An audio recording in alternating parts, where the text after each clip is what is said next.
Today is a momentous day. I am introducing the cover artwork for my new book called Female Hermes and Breakfast at Tiffany's. I tell the story of the pure gold to be found in Willa Cather's writings and how she was clandestinely writing a whole new opening of growth and beauty of the feminine, of women in culture. Willa was continuing in the footsteps of Mark Twain's Huckleberry Finn in order to break open the rigidity and blindness of America. Phenomenally through this, Breakfast at Tiffany's is first found in her work, and screenwriter George Axelrod was showing this, that Breakfast at Tiffany's was first set in Greenwich Village. This is where I first fell in love with John Mayer.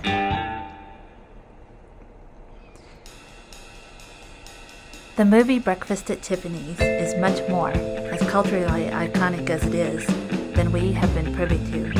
Opening it opens us in unimaginably phenomenal ways, a true shift of culture for which Willa Cather wrote How This Happens, and also write of Audrey Hepburn, and how she was surreptitiously showing that a wrong had been done just for fame, admiration, and attention. And so she was taking a stand. Through her beauty, Audrey would take on bringing the light and humor to really difficult situations, knowing inwardly that the light could outshine the darkness. The truths in this movie have been undisclosed until now. You'll never look at these women in this movie the same way again. It will give us a new volition in moving forward. I've had to write about a very painful situation that led me to see what happened to John Mayer in 2010. I knew something that wasn't right with what was happening with him in the press, as hate and judgment swirled from what had been a gorgeous career.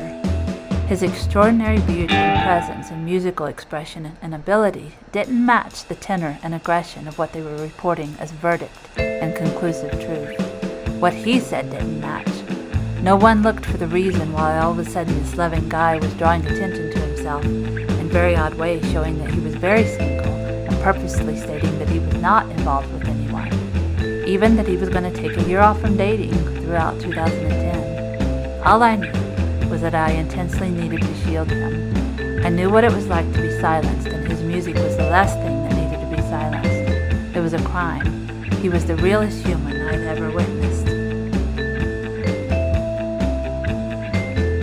So the other side of this is addressing the darkness of what Truman Capote did to be seen as a momentous writer, and what happened to John that was also a very darkness. I witnessed John's pain, the false portrayal for fame.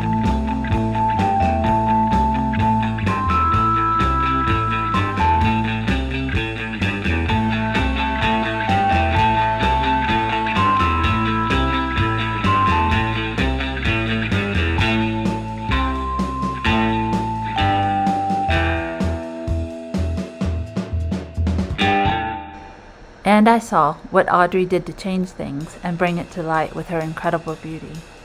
And so here is the cover in honor of her natural self, the trickster too, who worked to make something wrong be seen, to bring it to light with her brilliant